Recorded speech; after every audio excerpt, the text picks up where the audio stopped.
De alguna forma yo quería unificar, confraternizar, compartir, socializar el método del que estamos hablando durante todo este congreso, junto con la terapia manual y otros métodos.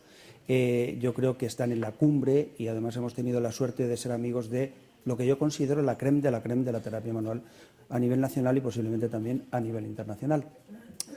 Entonces, por eso os digo que yo no pienso que vaya a decir nada nuevo, sino que yo creo que lo voy a personalizar un poco. Y de momento el título es De las cadenas a la integración del movimiento a través de la terapia manual. Yo creo que de alguna forma la evolución del concepto de las cadenas musculares ya se ha producido. Todos conocemos a la RPG, o se la ha conocido como un método cadenístico, ¿verdad?, relacionado con la estática y un gran método de reeducación postural, pero como os digo, está evolucionando de una manera importante. Y en esta conferencia voy a intentar argumentaros el porqué. Muy bien, Philippe ya lo dijo en su ponencia. ¿Función estática? ¿Realmente la estática existe? ¿O existe el control del equilibrio? ¿Realmente la estática es un estado natural del cuerpo? Sí y no. Debemos entender que la estática per se no es el estado de mayor permanencia del cuerpo humano, es más un estado transitorio, como decía Bobat, para pasar de un estado a otro. Sin embargo, sí, es verdad, y surge la necesidad de estabilizarnos frente al efecto de la gravedad. Vivimos en un planeta donde tenemos ese efecto y tenemos que luchar contra él, y evidentemente mantenernos en equilibrio. Por lo que podríamos decir que la función estática es la función de la estabilización del equilibrio. Pero el cuerpo humano está diseñado para el movimiento. Y en RPG se está empezando a acuñar un término que me parece interesante, que son los sistemas integrados de coordinación neuromuscular, término que ya se empieza a acuñar en el último libro que se ha publicado con Elsevier y que se resume en las siglas SICONEM. SICONEM son las siglas de Sistemas Integrados de Coordinación Neuromuscular, con lo cual nosotros tenemos unos sistemas que están especializados en algo. ¿En qué algo? Bien, en esa estabilización del equilibrio, pero por otro lado también en la estabilización del movimiento, porque evidentemente el movimiento no puede ser desordenado, tiene que ser coordinado y tiene una parte de estabilidad, si no nos moveríamos a lo loco. Fijaos, a mí me gustaría prestar atención en esta parte de los SICONEM o esos sistemas integrados de coordinación neuromuscular en dirección al movimiento.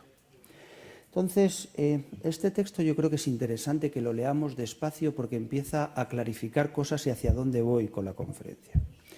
Nuestros movimientos precisos pueden ser llevados a cabo de una manera fluida gracias a que las partes del cerebro que controlan el movimiento tienen acceso a las representaciones internas y a la representación o a las señales sensoriales que continuamente se están actualizando.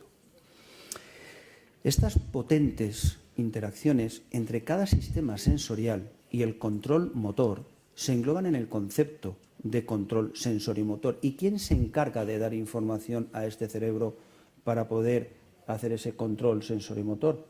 Iñaki nos hablaba ayer del sistema visual y su importancia, evidentemente. El sistema vestibular, que es el gran controlador del equilibrio, también participa y manda sus señales para que el cerebro haga su trabajo lo mejor posible. Por otro lado, tenemos el sistema auditivo. De hecho, no hay más que ver que en muchas ocasiones conducimos de oído. Algunos también aparcan de oído. Bien, tenemos el sistema propioceptivo, tenemos el sistema exteroceptivo y tenemos el sistema interoceptivo. Y todos ellos se tienen que encargar de mandar información al jefe, al ordenador central, para tener un control sensorimotor óptimo. En la RPG siempre se ha hablado de la necesidad de la integración de dichos sistemas para mantener los resultados que se hacen durante las posturas de trabajo, proceso en el cual se intenta reactualizar la información a través del control sensoriomotor. Hablamos y trabajamos sobre el sistema visual y tenemos un especialista sobre ello, que ayer nos habló, que es Iñaki. Pero también trabajamos muy bien el sistema propioceptivo, porque es un método activo. Si es un método activo, el paciente participa en el proceso y eso es fundamental. Por otro lado, trabajamos con el sistema esteroceptivo y luego hablaremos con un poquito de profundidad en ello. ¿Por qué? Porque nosotros tocamos al paciente, con lo cual damos un impulso de fuera hacia adentro. Y por último, a través del movimiento, en la última fase del tratamiento, que es la fase de integración a través del movimiento. Con lo cual, lo primero que yo tengo que tener claro, si yo hablo de movimiento, es qué necesito para tener un movimiento eficiente y mantenerlo en el tiempo. Evidentemente necesito una optimización estructural. La estructura tiene que estar lo más óptima posible para que el movimiento sea lo más libre posible. Por otro lado, tenemos que eliminar los frenos del movimiento. Y en los frenos de movimiento tendríamos para dar un curso, no una conferencia. Porque los frenos del movimiento pueden ser articulares, pueden ser biológicos. Y dentro de los biológicos abriría un paréntesis porque pueden ser articulares, pueden ser musculares, pueden ser fasciales, como muy bien y de una forma brillante ayer André Pilat nos lo explicaba. Pueden ser neurales, como también Eduardo Zamorano y Daniel Reis nos explicaban ayer también. Es decir, todo lo biológico se puede convertir en un freno del movimiento. Pero con lo que hemos visto hoy, no solo lo biológico puede ser un freno del movimiento. Si yo considero que moverme es peligroso, no me voy a mover o me voy a mover mal. Si yo considero, porque mi cabeza así me lo impone, que es catastrófica mi situación y que a lo mejor moverme puede representar una situación desagradable, evidentemente eso es un freno del movimiento. Es decir, cuando hablamos de frenos del movimiento, no nos vayamos única y exclusivamente a lo biológico, porque a lo mejor simplemente moverme puede ser peligroso si decido correr cuando el piso está mojado después de llover, y es un freno de la calidad y de la cantidad de mi movimiento. Es un condicionante, es un freno. Muy bien, no solo eso. La coordinación muscular es fundamental y evidentemente también es fundamental la correcta gestión de la información que viene de la periferia hacia el sistema nervioso central. Es decir, hablamos de control sensorimotor, que es en realidad quien se va a encargar de que todo esto funcione lo más óptimo posible. Bien, ¿qué ocurre cuando este sistema se altera? Bien, hay trabajos que nos dicen que la disfunción articular puede generar una reorganización tanto a nivel cortical como medular, y se ha hablado en este congreso de ello. Y esto parece que esta reorganización en el sistema nervioso central es el mecanismo que subyace en el déficit neuromuscular que persiste después de una lesión. Hay una persona, hay un investigador que se llama Ingersoll, que ha acuñado un término que define muy bien esto. Se llama desaferenciación propioceptiva. Desaferenciación propioceptiva quiere decir que toda la información que viene de la periferia al cerebro está alterada cuando estamos ante una disfunción articular o ante una lesión tisular. Bien, si esto lo vemos con un poco más de detalle, podemos ver que, fijaros lo que nos dicen que lo que ocurre a nivel cerebral, y también se ha hablado de ello, dicha desaferenciación propioceptiva supone un cortacircuito entre el tejido y el cerebro. Es decir, cuando nosotros estamos ante esa desaferenciación propioceptiva, no es correcta, no es adecuada, no tiene calidad o no tiene cantidad.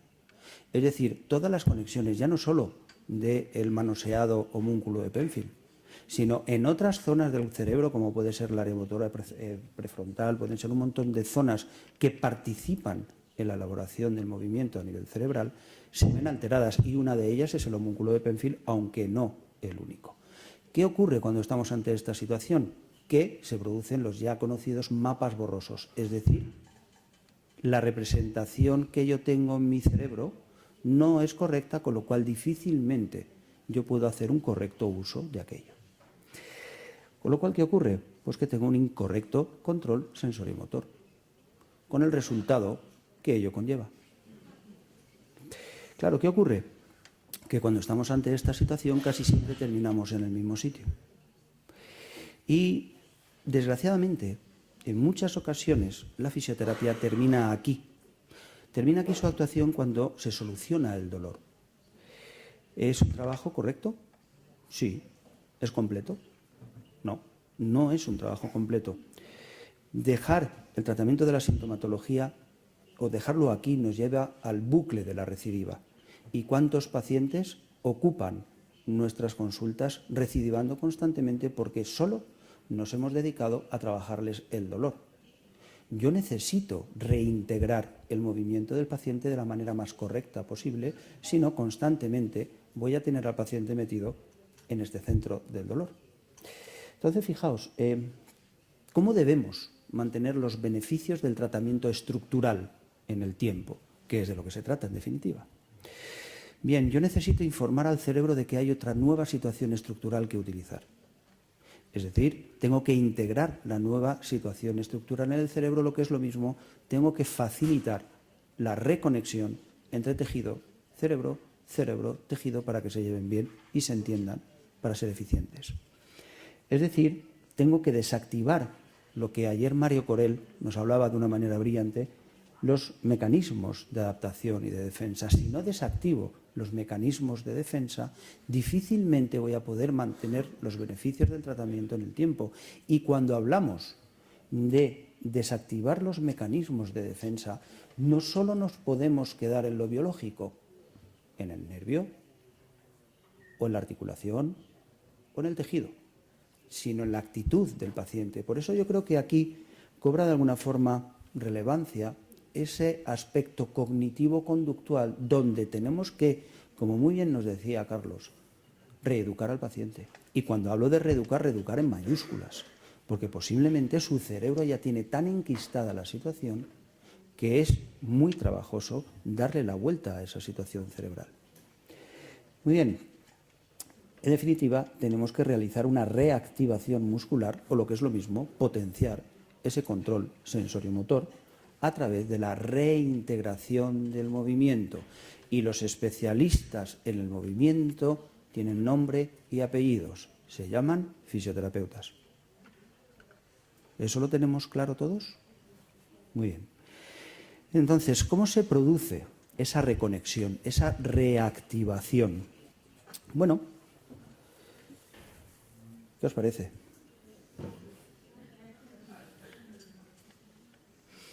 Yo creo que si mi objetivo es recorticalizar, lo primero que tengo que hacer es hacer partícipe al paciente en su proceso, no en su sesión, en su proceso.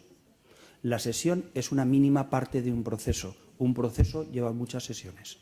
Bien, con lo cual yo tengo que hacer partícipe al paciente y tengo que utilizar una terapia que sea activa. Bien, y la RPG lo es.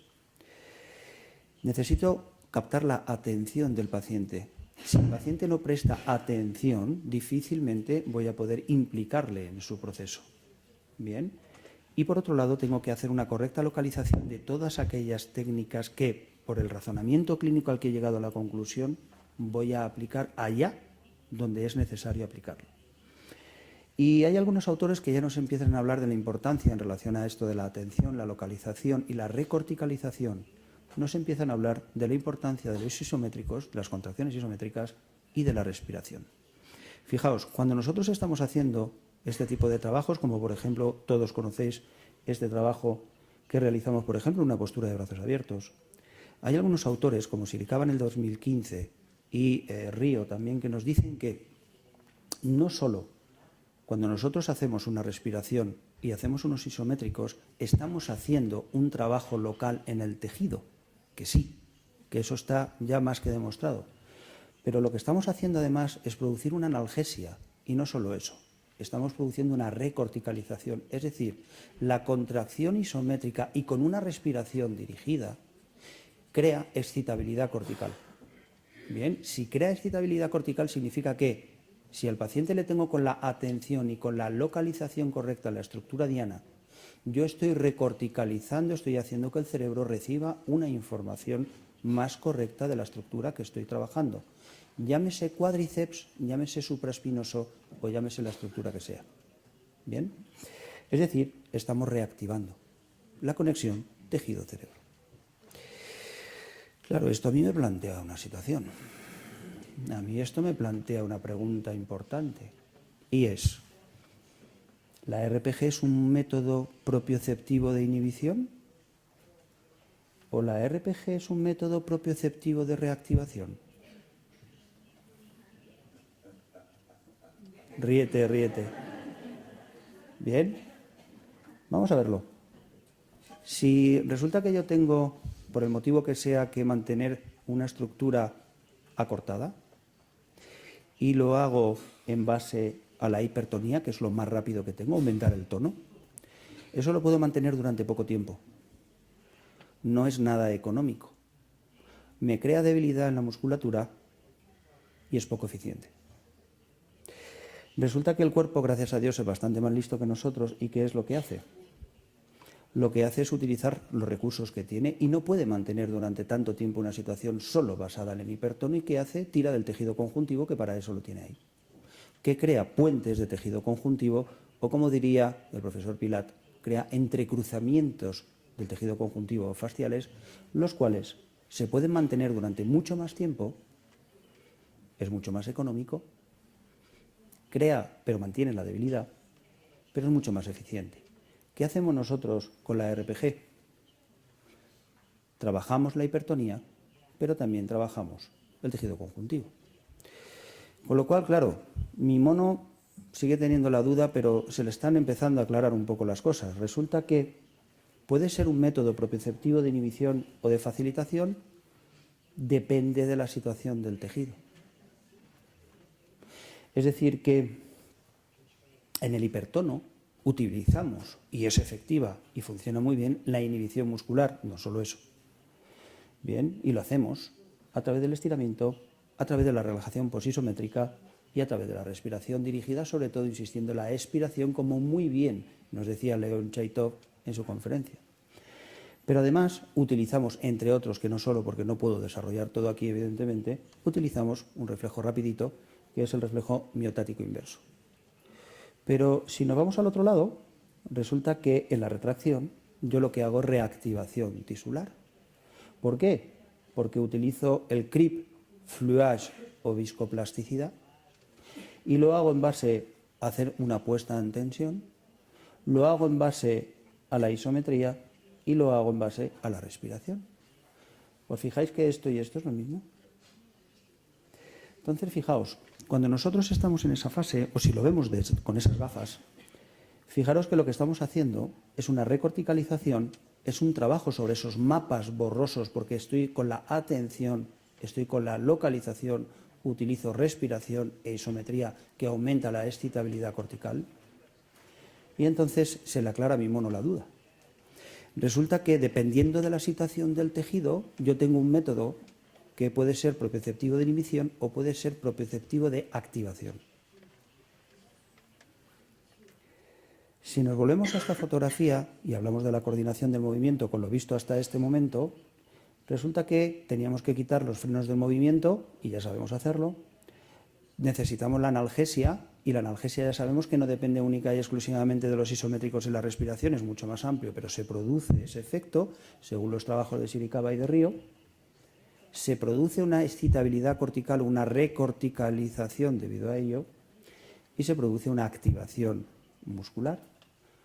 Con lo cual, reintegrar el movimiento perdido no solo comienza en la fase de integración a través del movimiento, sino en la camilla cuando ya estamos con el paciente trabajando la postura de trabajo. Muy bien, si queremos ir un poquito más lejos, entonces tengo que entender cómo aprende el cerebro y sabérmelo. Porque el cerebro, o la forma que se ha visto que el cerebro es mucho más rápido o eficiente a la hora de aprender, es a través de feedbacks. Y el feedback puede ser verbal o no verbal. Os pongo un ejemplo que veis todos los días en vuestras consultas o en vosotros mismos. Ponemos al paciente, nos disponemos a explorarlo y hacemos este gesto. No has abierto la boca, pero el mensaje va a toda la frente. ¿Sí? Y el verbal, ni te cuento. Joder, ¿cómo estás? ¿Nos suena esto? Cuidado cómo nos dirigimos y cómo nos relacionamos verbal y no verbalmente con nuestro paciente. Ese feedback a la hora del aprendizaje hay que mimarlo. Quizá nosotros no somos los expertos en la cosa verbal no verbal, para eso están los psicólogos, quizá tenemos mucho que aprender de ellos. Luego, por otro lado, tenemos el feedback visual. Iñaki nos hablaba muy bien ayer de ello y la importancia de ese feedback visual, importantísimo. El acústico. Yo creo que el acústico también es un feedback que no debemos perder de vista y no sabemos manejar en absoluto. Y por último estaría el feedback háptico. Áptico. ¿Qué palabra? La áptica es al sentido del tacto, como la óptica es al sentido de la visión, o la acústica es al sentido de la audición. Es la ciencia que tiene que ver con todos los procesos que se producen cuando nosotros tocamos algo. Y cuando tocamos algo no tiene que ver solo con toco a un paciente. No, no. Vosotros podéis mandar un WhatsApp o vosotros podéis jugar con la tablet porque alguien se dedicó a estudiar el efecto áptico y la interacción entre lo que yo toco y lo que es tocado. Y cómo interacciona esa interfaz. Bien. Yo de hecho hice la prueba en cuanto leí esto. Me puse unos guantes de látex, de los que tengo en la clínica, y me puse a tocar el móvil y aquello no mandaba el WhatsApp. Tiene que ser con un contacto con la piel. Con lo cual, fijaros hasta qué punto se está estudiando en la profundidad qué ocurre cuando yo interacciono a través de la piel. Y aquí se ha hablado de la piel y se ha hablado del tacto. Os recomiendo la lectura de este señor. Este señor es un señor interesante, es un americano de la Universidad de Princeton, que hace muchos trabajos con el tema del tacto y qué ocurre cuando tocamos. Fijaos, hemos estado hablando durante todo el Congreso de qué ocurre cuando tocamos y qué ocurre con el tacto.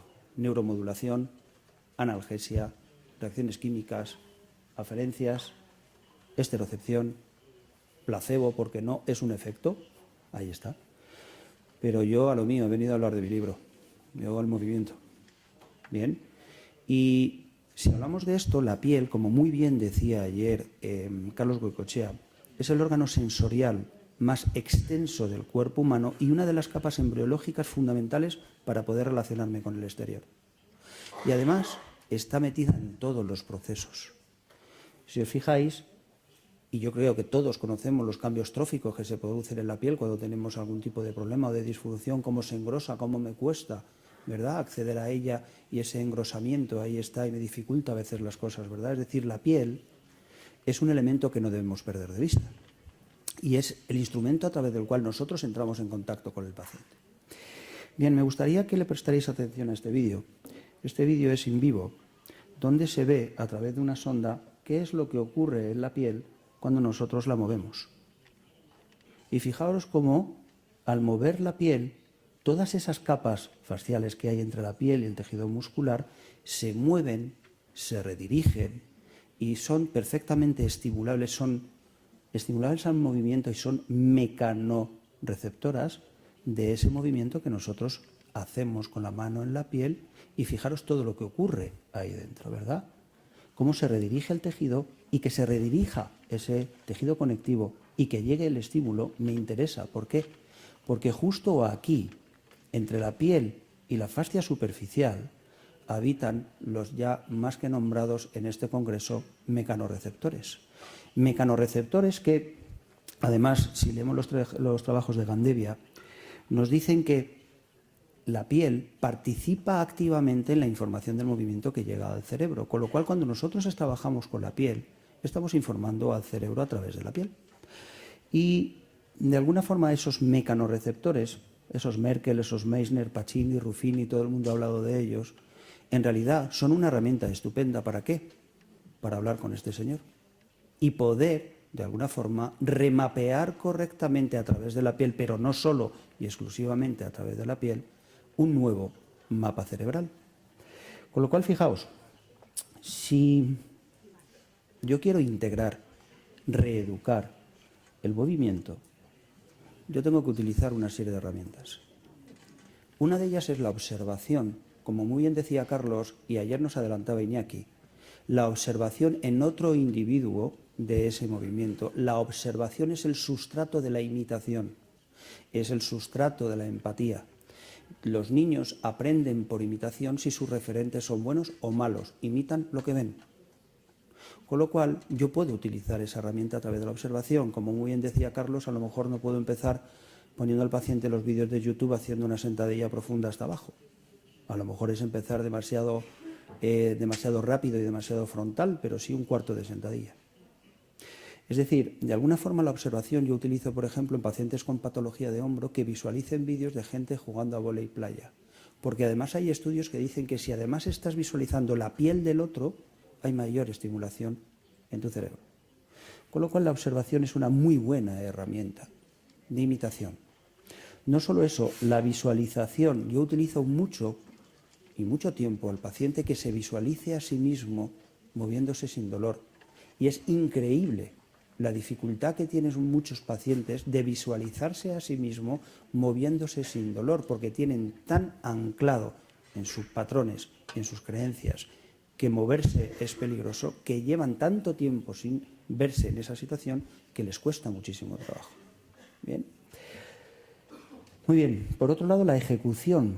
Carlos habló de ello, la exposición progresiva. La exposición progresiva es fundamental porque es una herramienta de desensibilización. Bien, yo creo que la progresión es más efectiva que el enfrentamiento directo y frontal al movimiento, que duele. Yo creo que eso reactiva mecanismos de defensa, aunque sí hay que leer trabajos de gente que dice que a ellos les funciona, con lo cual habrá que estudiar esos trabajos.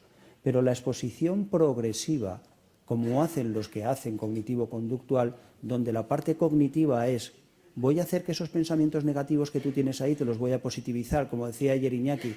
Cuando tú terminas un trabajo y le dices al paciente y estás más, y se quedan así y dicen, me duele menos. ¿Estás más? Bien, es decir, hay que reprogramar ese aspecto cognitivo para incluso utilizar metáforas para que el paciente empiece a relacionar lo que siente con algo que pueda representar una imagen, porque eso empieza a desensibilizar y a recrear otros mapas cerebrales.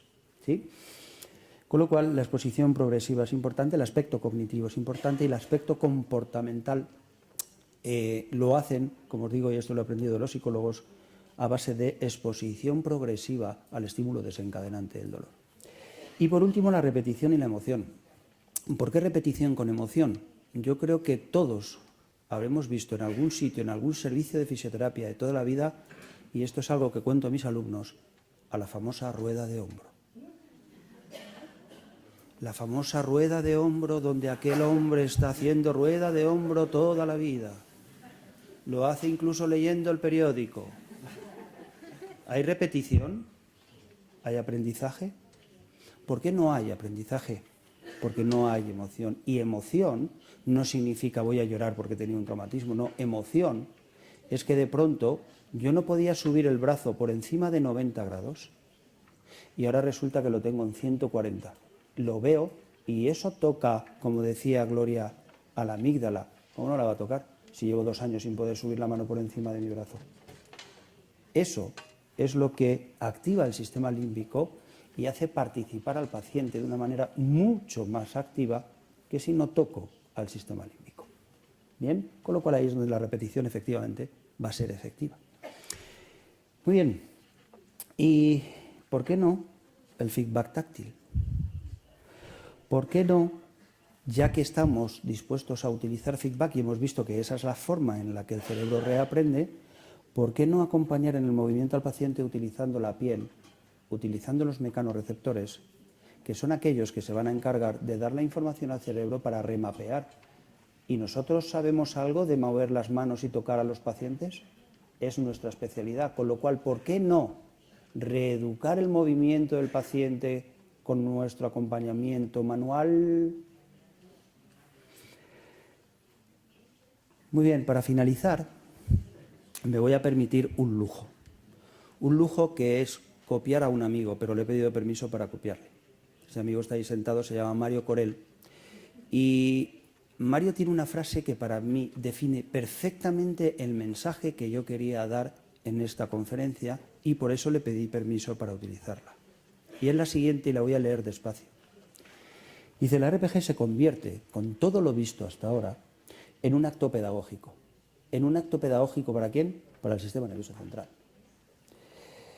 Por el cual éste debe aprender que es posible una organización postural diferente, una calidad y cantidad de movimiento diferentes y percibir e interpretar de otra manera la información sensorial que le llega.